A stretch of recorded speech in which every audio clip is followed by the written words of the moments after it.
Hello students, कैसे हैं आप लोग। आज हम लोग पढ़ेंगे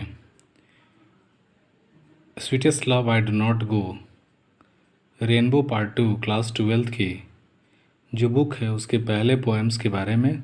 पोएम्स को पढ़ेंगे जिसका नाम है sweetest love I do not go bye John Donne.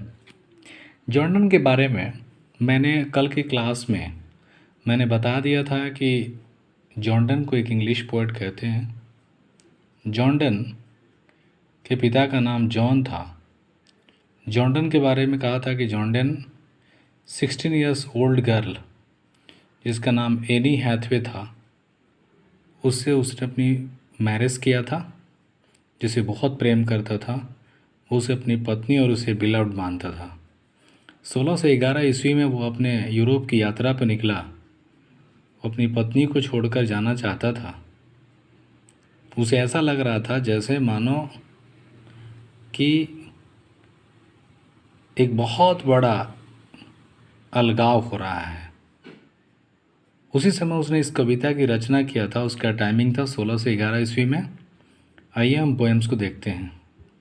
Poem की जो फर्स्ट लाइंस है, कवि कहता है कि sweetest love I do not go for weariness of thee, nor in the hope the world can show a fitter love for me. कवि कहता है कि अपनी प्रेमिका से, कि प्रेमिका एनी से जो उसकी पत्नी है, कि मैं तुमसे बहुत प्रेम करता हूँ, जिसके बहुत प्रेम करता हूँ, लेकिन अब मैं तुमसे दूर जा रहा हूँ।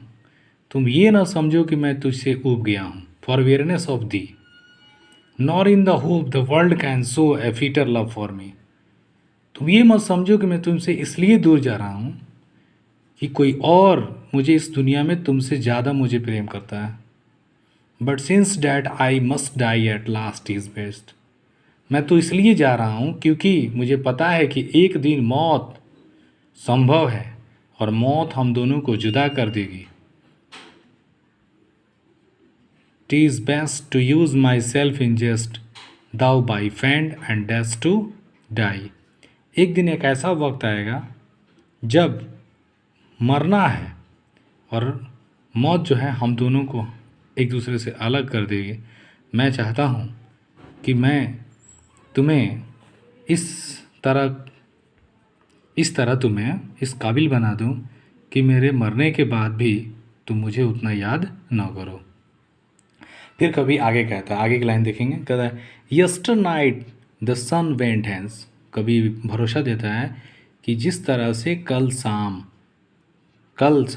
रात में सूरज डूब गया, and yet is here today, और फिर अगले दिन निकल आया। He hath no desire nor sense, ना उसकी कोई ख्वाहिश थी ना उसका कोई विचार था। नो हाफ ए सो शॉर्ट ए वे, और ना ही उसकी जो दूरी थी इतनी कम थी। देन फियर नॉट मी, जिस तरह से सूरज अगले दिन निकल आया प्रेम में, इस पृथ्वी की प्रेम में, उसी तरह तुम मेरे लिए डरो मत। देन फियर नॉट मी, तुम मेरे लिए डरो मत, but believe that I shall make, भरोसा रखो कि मैं उससे भी तेज़ गति से एस्पीडर जर्नी यात्रा करूँगा। Since I take more wings and spurs than he, मैं उससे भी तीव्र गति से यात्राएं करूँगा और जल्द से जल्द मैं तेरे पास आ जाऊँगा।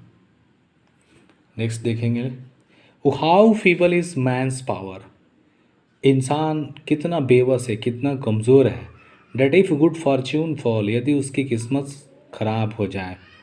Can not add another hour, वो अपने उस बुरे लम्हे में कुछ नहीं कर सकता है।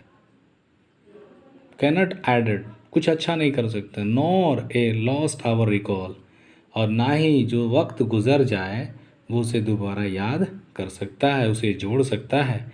तो इसका मतलब ये होता है, कवि जो है कहता है कि मनुष्य जो है किस किस इतना कमज़ोर है, इतना बेबस है कि वो कुछ नहीं कर सकता है। बस अगर उसकी किस्मत ख़राब हो जाए तो वो अपनी बुराइयों को जोड़ सकता है लेकिन अच्छी चीज़ों को ला नहीं सकता है। बट कम बैड चांसेस, यदि बुरी वक्त आ जाए, and we join to it our strength, तो हम क्या करते हैं और भी उसे जोड़ लेते हैं और भी बुराइयां बढ़ा लेते हैं। And we teach it art and the length, itself for us to the advance। कहता है कि मनुष्य जो होता है उसके पास एक कला होता है उसकी, वो उन चीज़ों को और बढ़ा लेता है, बट वो इतना कमज़ोर होता है कि वो अपने अच्छी चीज़ों को वापस नहीं ला पाता है। नेक्स्ट लाइन कह रहा है कि when thou sigh'st not wind, देखेंगे क्या कह रहा है, when thou sigh'st not sighs not wind, कि जब तुम आहें भरोगी, जब मैं तुझसे दूर रहूँगा, जब तुम रोओगी, बट साइज में सुल अवे, मेरी आत्मा तड़प उठेगी। When thou weep'st unkind and kind, जब तुम मेरे लिए रोओगी, my life and blood doth decay, मेरे खून का, मेरे जिस्म का हर कतरा खून का वो क्या होगा, सूखना, सूख जाएगा, क्योंकि जब तुम मेरे लिए आहें भरोगी, जब तुम मेरे लिए रोओगे। इट कैन नॉट बी, तुम ऐसा मत करना, that thou the lovest me as thou and says, if in thine my life the best, the art of the best of the me। मैं चाहूँगा मेरी पत्नी कि तुम कभी मेरे लिए रोना मत, मेरे लिए तुम कभी गुनगुनाना मत, मेरे लिए तुम कभी इतना ज़्यादा परेशान होना मत, क्योंकि यदि तुम अगर रोओगी, यदि तुम अगर परेशान होगी, यदि तुम मेरे लिए इस तरह की चीज़ें करोगी, तो फिर मैं जहाँ भी रहूँगा मैं तुम्हारे लिए तड़प उठूँगा, मैं जहाँ भी रहूँगा मैं तुम्हारे लिए परेशान होऊंगा, मेरे जिस्म का हर खून का कतरा तुम्हारे लिए तड़प उठेगा। आगे कवि जो है कहते हैं, लेट, लास्ट क्या जो आप देखेंगे कह रहा है, let not the divining heart, कोई हमें अलग नहीं कर सकता है, फॉर थिंक मी एनियल, कह रहा है कोई हमें अलग नहीं कर सकता है, फॉर थिंक मी एनियल, यदि कोई बुरा वक्त भी अगर आ जाए, डेस्टिनी में टेक एम दी पार्ट, डेस्टिनी किस्मत भी हमें एक दूसरे से अलग नहीं कर सकता है, and may the end fierce and full, इसलिए तुम डरो मत, but think that we are but turned and aside to the sleep, and they who one another and keep alive and never parted be. कभी कहता है कि जो लोग सच्चे प्रेम करते हैं, जो लोग सच्चे दिल से एक दूसरे को प्रेम करते हैं, वे कभी अलग नहीं होते हैं, वे कभी एक दूसरे से बिछड़ते नहीं हैं। तो आपने देखा कि यहाँ कभी जो है, जिस लेशन का नाम है sweetest love I do not go, Jordan ने अपनी कविताओं में कितनी अच्छी तरीके से पेश किया है कि अपनी प्रेमिका से जब वो दूर जाता है, 16 से 11 ईस्वी में यूरोप की यात्रा पे जाता है, तो वो अपनी प्रेमिका से इस बात की विवेचना करता है कि तुम मेरे लिए रोना मत, क्योंकि तुम्हारी रोना और तुम्हारी जो रोने होगी या चीज़ जो तुम मेरे लिए अगर सदमे में आओगी, तो उसकी वजह से मैं भी बहुत ही सदमे में आ जाऊंगा, या मेरा मन वहाँ नहीं लगेगा, इसलिए उसे मना करता है। तो ये थे आपके पोएम से आपके, जिसको जॉर्डन ने कहा था, जॉर्डन ने कंपोज किया था। आगे जो होगी वो समरी होगी। तो छात्र आपसे रिक्वेस्ट है कि आप अगर आप मेरे इस वीडियो को देख रहे हो, पसंद कर रहे हो, तो आप इसे लाइक करें, सब्सक्राइब करें मेरे चैनल को, और अपने दूसरे छात्रों को भी मेरे वीडियो देखने के लिए उन्हें सलाह दें।